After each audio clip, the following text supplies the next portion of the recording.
தமிழ்நாட்டில் சட்டமன்ற பொதுத் தேர்தல் 23 ஏப்ரல் 2026 அன்னைக்கு நடக்க போகுது. இப்போ நீங்கள் ஓட்டு போட போகும்போது உங்ககிட்ட ஓட்டர் ஐடி இருந்தால் ஓகே. இப்போ ஓட்டர் ஐடி இல்லை அப்படின்னா 12 வகையான மாற்று புகைப்பட அடையாள அட்டைகளை பயன்படுத்தி நீங்கள் வாக்களிக்கலாம் அப்படின்னு தேர்தல் ஆணையம் சொல்லியிருக்கிறாங்க.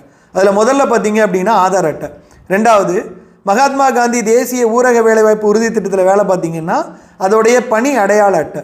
மூணாவது, வங்கி அல்லது அஞ்சலக கணக்கு புத்தகம் புகைப்படத்தோடு இருக்கணும்னு சொல்லியிருக்காங்க. நாலாவது, மருத்துவ காப்பீட்டு அட்டை. இது தொழிலாளர் அமைச்சகமோ இல்லை ஆயுஷ்மான் பாரத்தோ கொடுத்துருக்கணும். அஞ்சாவது, உங்களுடைய ஓட்டுநர் உரிமம். ஆறாவது, பேன் கார்டு நிரந்தர கணக்கு எண் அட்டை.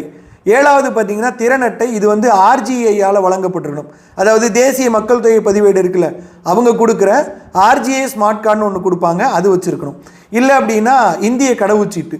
இல்லை அப்படின்னா ஓய்வூதிய ஆவணம், அதில் உங்களோட புகைப்படம் இருக்கணும். அடுத்து பணி அடையாள அட்டை. இது நீங்கள் அரசு அல்லது பொதுத்துறை நிறுவனம் அல்லது ஏதாவது வரையறுக்கப்பட்ட நிறுவனத்தில், இல்லைனா நாடாளுமன்ற அல்லது சட்டமன்ற உறுப்பினராக இருந்தீங்கன்னா அதோட அடையாள அட்டை. இல்லை அப்படின்னா யூடிஐடி, மாற்றுத்திறனாளிகள் அவங்களோட அடையாள அட்டையை பயன்படுத்தி, இது எல்லாமே புகைப்படத்தோடு இருக்கணும். இந்த அடையாள அட்டையில் ஏதேனும் ஒன்று, ஓட்டர் ஐடி இருந்தால் ஓகே. அப்படி இல்லை அப்படின்னா இந்த 12 அடையாள அட்டைகளில் ஏதேனும் ஒன்றை காமிச்சு நீங்கள் வாக்களிக்கலாம் அப்படின்னு தேர்தல் ஆணையம் குறிப்பிட்டிருக்காங்க. நன்றி.